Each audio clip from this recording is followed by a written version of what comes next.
G'day you mob, and welcome to this episode of the series that I'm doing with Jake Farwharton and Greg Savage from The Pouch, the podcast on political expressions. So today we're going to explain for you a political expression that is used in Australian English all the time.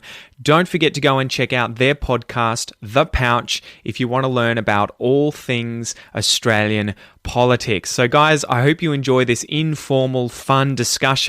Three guys getting together, having a bit of a laugh, whilst talking about Aussie politics and also trying to teach you some Australian English at the same time.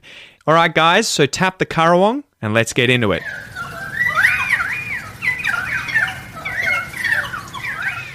G'day you mob, welcome to this episode of Aussie English. Today I have special guests Jake Farwharton and Greg Savage. How are you guys going?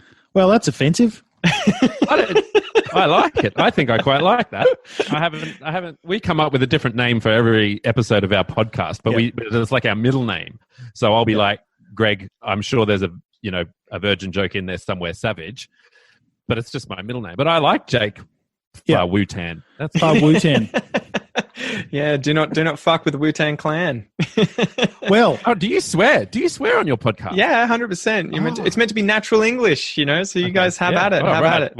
It's all right. There's been plenty of shows with swear words on iTunes already, so they're already not getting delivered to whatever countries don't allow that. So it's been a while. Yeah. Well, I'm excited about not swearing. That moral high ground, huh, Jake?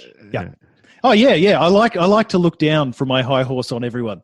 Exactly. Anyway, all right. So I've got you guys on today because you guys have recently started a new podcast called The Pouch. I don't know if it's called The Pouch, the podcast, or if it's called The Pouch. And on iTunes, on the Apple podcast, it's just called The Pouch. But when you say The Pouch, the podcast, it's a bit more fun, And we like to have a bit of fun on The Pouch. So on The Pouch, the podcast. Yeah, so tell us about it. How did you guys come up with The Pouch? What's the idea, the main reason for you two getting together on a weekly basis and having a chinwag? That's you, Greg. Look, it honestly started because I was really interested in American politics, and I became really, really obsessed with what was happening in America. I kept checking the news all the time, seeing what was happening with like Rudy Giuliani, and seeing whether or not Donald Trump was going to jail yet. And I spoiler alert, he's still out. Yeah, and I just I suppose I just became a bit distant from what was happening here in Australia. And I thought, well, what a great way to sort of get back into it would be to chat to someone super knowledgeable. So I rang one of my other friends who wasn't Jake. And I haven't heard this part of the story. And I said, do you want to do a podcast? And he said, who are you? And hung up on me. So I called Jake. I went through my phone and I called Jake and I said, man, do you want to do this podcast? And literally within about, I think it was 3 or 4 days, we already had episode 1 up and running. So it was really just about me asking some questions about Australian politics and trying to get back into it, and Jake being the sort of knowledgeable other. So the premise is that he's bringing me back to Australia from America in a pouch, and we're in a kangaroo pouch. So it's safe. It's a safe place to talk about politics. And so what he's giving you an update on the way back? Is he trying to get you, that's right, assimilate you back into Australian political society? That's the general gist, yeah. So we do that once a week, and we release it roughly on a Sunday. And then we thought, well, we're probably going to run out of material because Australian politics isn't that interesting. And then suddenly shit just got real. Yeah, and I think the week after we released. We had the leadership spill, we had the pork barreling, we've had so many exciting things, and then we had the bushfires, and we had the coronavirus and the stimulus, and it's never ending. The sporting we had about 2 weeks into our sort of our first episode. Like we had our first episode, then 2 weeks later we were literally doing this somber, serious bonus episode about the Australian bushfires and about the impact of that. Because I was in the Blue Mountains, they were impacting me directly. Jake was being affected by our smoke or something like that. I don't know, but Well, how funny was that with Canberra, though, right? The bushfires were, tens of kilometres, hundreds of kilometres away from Canberra, but the smoke got there, sunk into, this little bowl that is the geography of Canberra and stayed there for weeks. Yeah, but then they also had quite bad fires there also. Yeah. Okay. Yeah. At the end. At the end, yes. Yeah, there was a lady who passed away, an elderly lady passed away from the smoke. She got off a plane in Canberra and died. She was she was one from of the asthma or something. Fires. Yeah, I don't know. Respiratory issues. Yeah. Far out. Well, anyway, guys, we have a bit of a history because we've been on podcasts together. I think, in fact, I should probably say thanks to Jake because he is the one who first got me into podcasting all the way back in 2011. And your listeners should say sorry. I mean, I should say sorry to your listeners. There we go. That's it. We got there eventually. But yeah, anyway, so today we want to be talking about 11 different expressions in the political space, in the political sphere in Australia. Well, we thought a lot of your listeners, a lot of the people who listen to your podcast, are probably either thinking of, at least coming to Australia, or at least, may even be becoming citizens of Australia, in which case we've got compulsory voting. So we thought, well, to sort of get a bit of a handle on some of the random words that are thrown out there, might be a good idea. Oh man, we could start already. What's a donkey vote? Oh, a donkey vote. That's Hang on, great. I'll go and get it.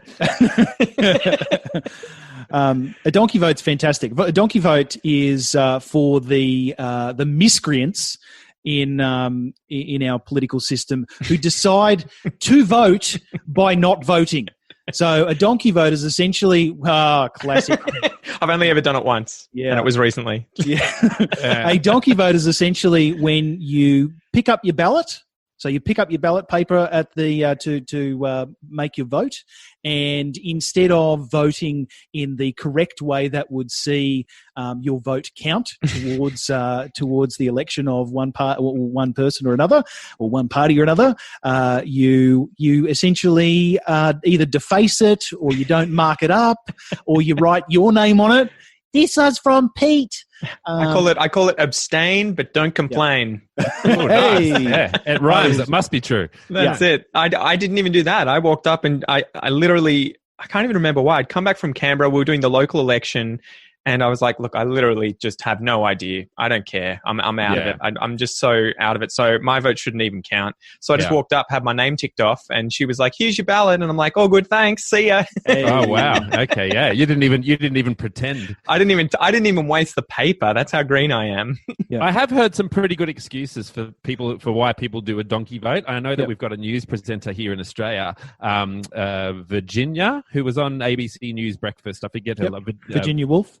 Vitroli or Virginia Trioli. That's right. She's a Brisbaneite. Yeah, so she is on the news, and because she interviews politicians all the time, because she's quite politically active when it comes. She admits that she doesn't vote, and I've always been. It always gets me a bit cranky, I suppose, if I hear about people who do donkey votes. But when she explained it, I was like, this is me. This is my cranky face.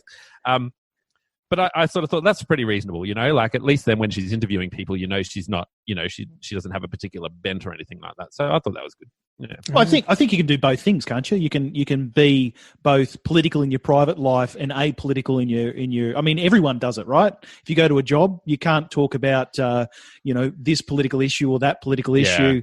Do you remember the rule that we talked about, Greg? When you first go into professional life, there are a few things that you cannot talk about: sex, politics, and religion. Never talk about them at work. That's basically the catchphrase for our podcast. So we get it all out. You get it out of your system at the end of the day, right? It's a good flush. Absolutely. Yeah. Anyway, guys, I've almost kept you guys for 2 hours, so I think we're going to have to turn this is that episode. All? Classic. I was just getting warmed up. I know, because I really have to go to the toilet. That's Anyway, Jake Farwharton and Greg Savage, not Savage, right? It's either or. Yeah. Thank you so much. Thank you so much for coming on the podcast, guys. I really appreciate it. Check out the pouch. Yes, exactly. Do your plug. Give me the plug. Well, we've got a catchphrase now. It's Australian news and politics, not so seriously. So who would listen to your podcast and why? Everyone. Like seriously, give me the down low. It's lighthearted, fun, political jargon. Well, I think the reason that we started the podcast is still entirely valid. Essentially, Gregg wants to learn about politics. I love researching. I love researching, particularly Australian politics. It's this is the place that we live. The decisions being made in Canberra or in every state at the moment affect the individuals living within those areas. And it's, I think personally, intensely important that we have a good grasp of those core concepts and even the more nuanced ones. So for me, being able to ask those questions and answer them in a way that is both engaging and at the same time, we don't take it so seriously. We try to have a joke, and we try to keep it as lighthearted as possible, whilst being as informative as possible. Yeah, it's for those people who maybe don't spend their days thinking about politics, but are curious about certain things and wouldn't mind a sort of a lower level discussion about what's happening in Australia. I think that would be our target market. If you're reading Guardian annuals every single day, I'm not sure where for you, but if you're just sort of hearing about the news and you think, I'd like to know more about what an electorate is, or I'd like to know more about what happened with Fraser Anning or what happened in the last election, they're the sorts of questions that we sort of probe more deeply into, but just in a not so serious way. Awesome. Well, one of the questions that we're asking this week is where does all the money come from for the stimulus? Yes. How do we pay all this back? How are we going to pay it back? How's it going to happen? Well, and so when can people find out about that episode? Is it going to be up anytime soon? Sunday. Yep. Awesome. Every Sunday we release an episode, unless I don't feel like releasing it on that Sunday. I might release it like on the Saturday. Because I'm edgy like that. But every week. Every week. I think ScoMo's, don't feel like ScoMo's a legend, compassionate, and sometimes I release my podcast on a Saturday. Love it.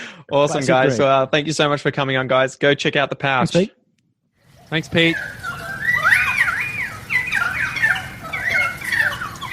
Thanks for joining me today, guys. I hope you enjoyed this episode. I hope you learnt a little something new, and I hope that you improved your listening comprehension, as I know that sometimes it's difficult to listen to three native speakers all talking over the top of each other about a certain, topic in conversation, but that's the whole point of this sort of series. It's to give you exposure to advanced English discussions, chats, everything like that, so that you can work on your listening comprehension whilst also learning about Australia, Australian politics, and some English vocab about politics. Don't forget to go and check out Jake and Gregg's podcast, The Pouch. You can find this via any good podcast application for free. They publish an episode every weekend about Australian politics. Anyway, until next time, guys, I hope you have a killer week, and I'll see you soon.